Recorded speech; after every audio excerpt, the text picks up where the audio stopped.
Hi, this is the Social Distance Reading Series, a project of the Vermont School and Green Mountains Review. I am Traci Brimhall, author of This Pretty New Girl, Come the Slumberless to the Land of Nod, out from Copper Canyon.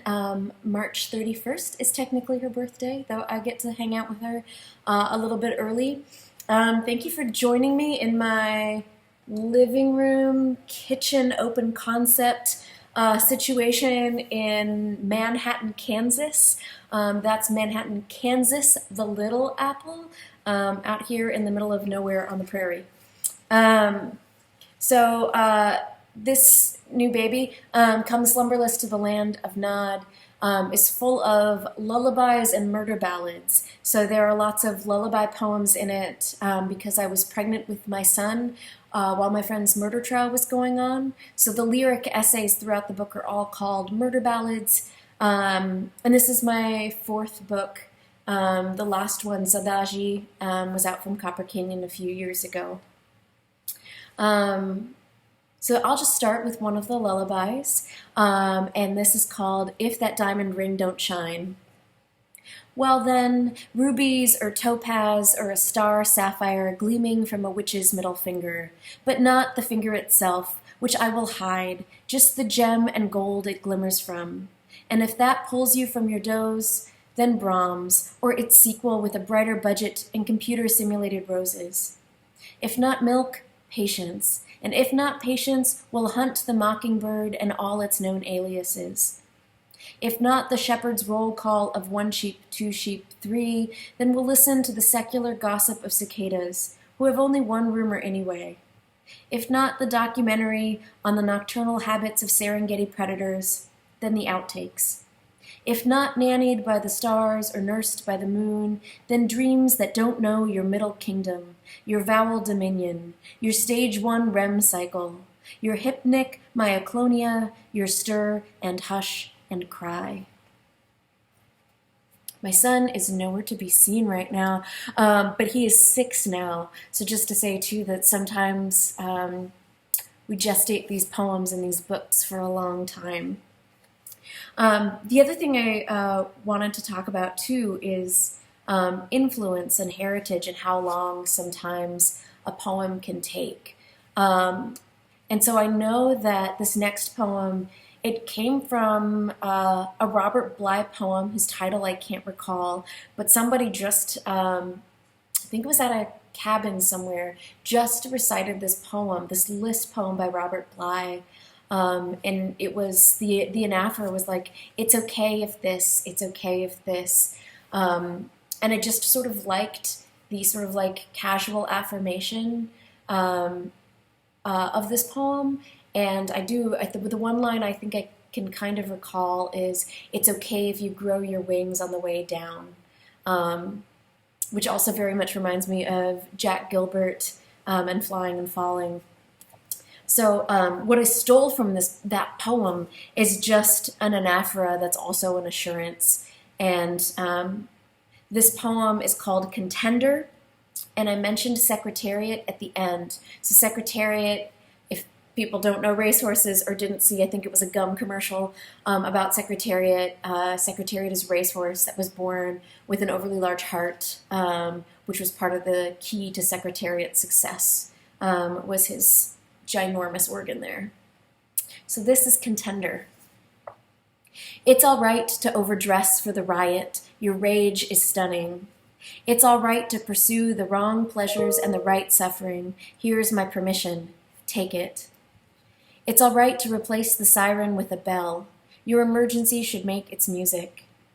It's all right that the meter reader broke your sunflower in half. You knew better than to plant it where you did. Sometimes it's all right if you call your waiter honey when you order sweet tea. It's all right if you fall out of love with being alive. But rise again tomorrow with French pop songs and fresh croissants.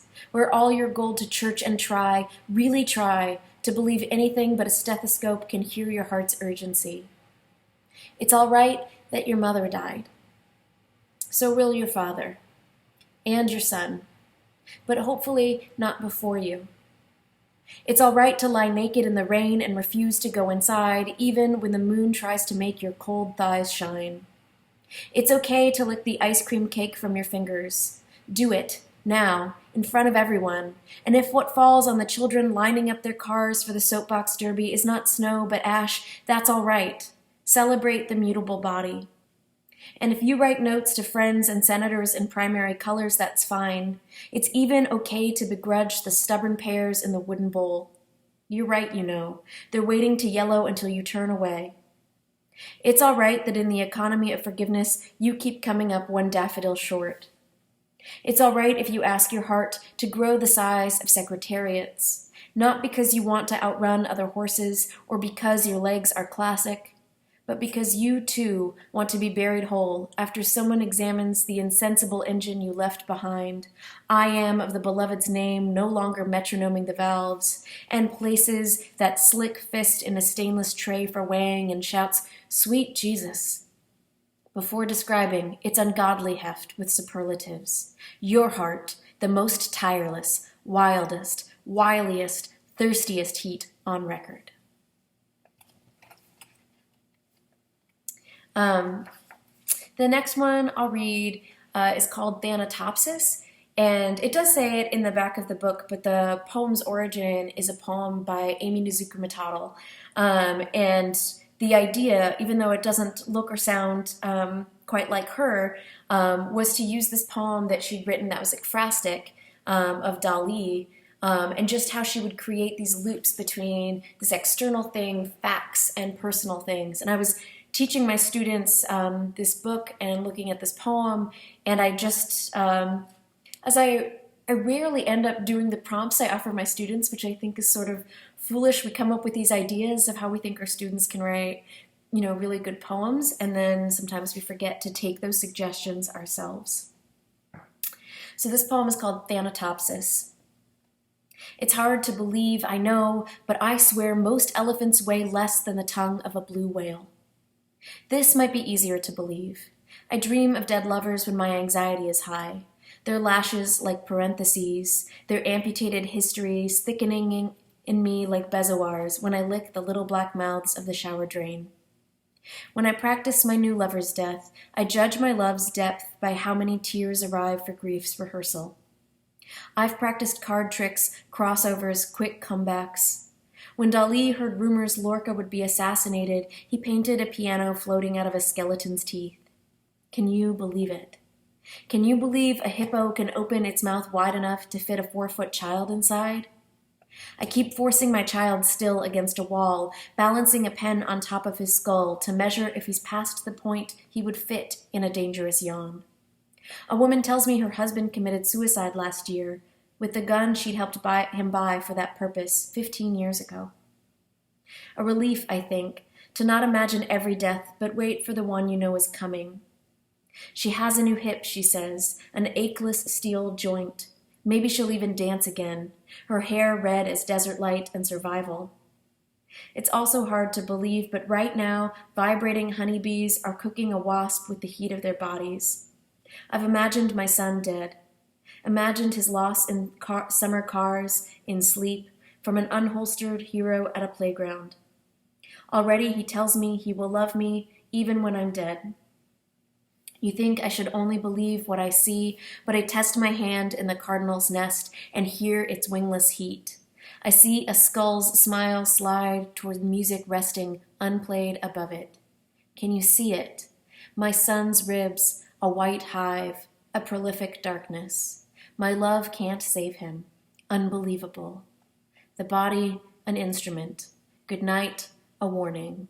His mouth falls open so large in sleep, I can see the future swarming.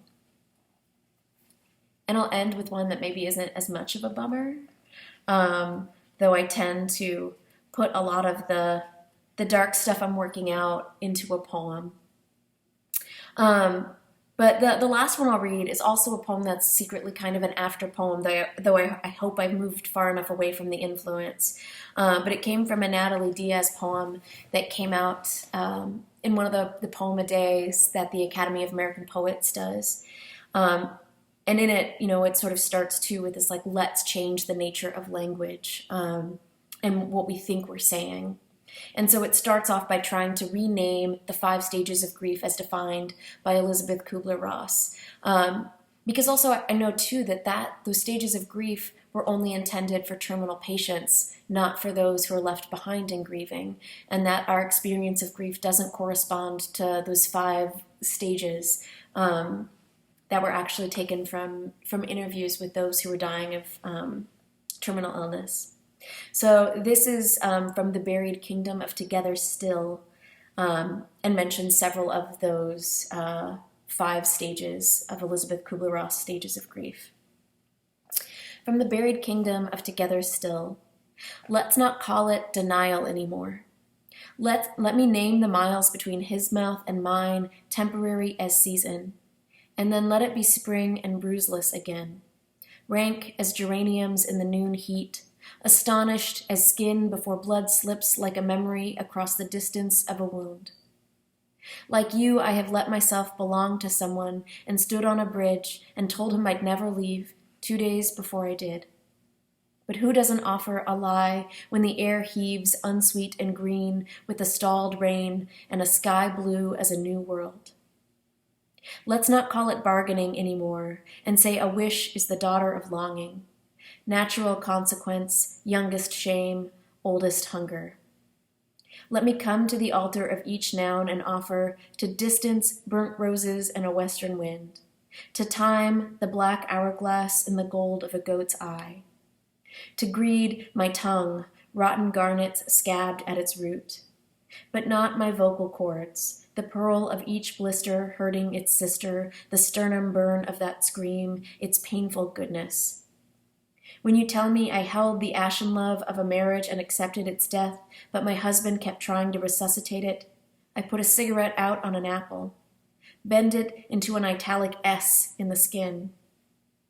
I bite the flesh where I burned it, taste the pink and gray wind of April when Kansas ranchers drip-torch the prairie. Maybe when I said always, I meant asleep like honey, new as a crocus, as far from now as the ghost that sank between us like a promise or a knife.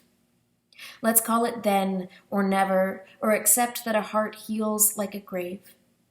Let the blue stem and switchgrass insist until I call myself 1,000 yeses, until it is true.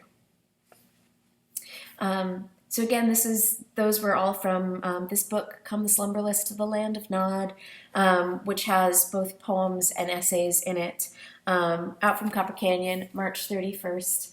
Thank you for hanging out with me digitally in the space, and for clicking on and participating and engaging in poetry in these times through the Green Mountain Poetry Series, Social Distance.